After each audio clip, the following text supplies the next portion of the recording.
কি খবর শরীফ সাহেব? ব্যবসা বাণিজ্য কি অবস্থা? কিন্তু আলহামদুলিল্লাহ। ভাই কেমন আছে? আছি, আমি তো ভালো আছি। তোর অবস্থা বল। এই তো যাচ্ছে ব্যবসা বাণিজ্য চলছে একরকম। ব্যবসা বাণিজ্য একরকম চললে তো হবে না, আমাকে তো ভালো রাখতে হবে নাকি? কিন্তু ভালোই তো রাখছি আপনাদেরকে, আর কিভাবে ভালো রাখতে পারি? ভালো রাখছিস মানে? আসছে না কত কিছু। আমাদের মালপাতি কই? মালপাতি কি দিব? আমি তো আমার নিজের টাকা দিয়ে ব্যবসা করছি, হালাল ব্যবসা দেবো। আমি তো আপনাদেরকে টাকা দিতে যাবো আমি কি তো বলেছি নাকি যে হারাম করছিস? না? আপনারা যেভাবে জোর জোর জুলুম করে চাচ্ছেন সেটা তো হালাল হচ্ছে না। হালাল লাগবে আমাদেরকে, না হলে আমাদের চলবে নাকি? আমি ভাই সাপ সাপ কথা বলে দিচ্ছি, আমি আমার নিজের টাকা দিয়ে ব্যবসা করছি। এখানে কোনো চাঁদা চিন্তা মানে কোনো চাঁদা দিয়ে এখানে ব্যবসা করতে আসিনি।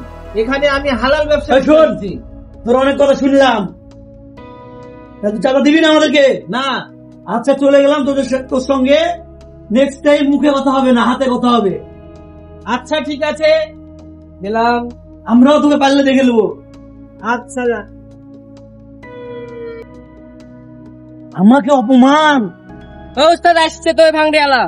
মাম্মা, আজ হবে তোমার খেলা। যাবা কোথায়? আসো। শরীফ দাঁড়া, যা।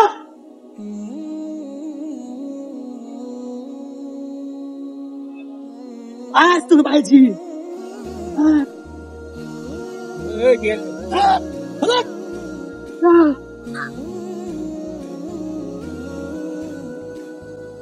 চাঁদা দিবি না আমাদেরকে?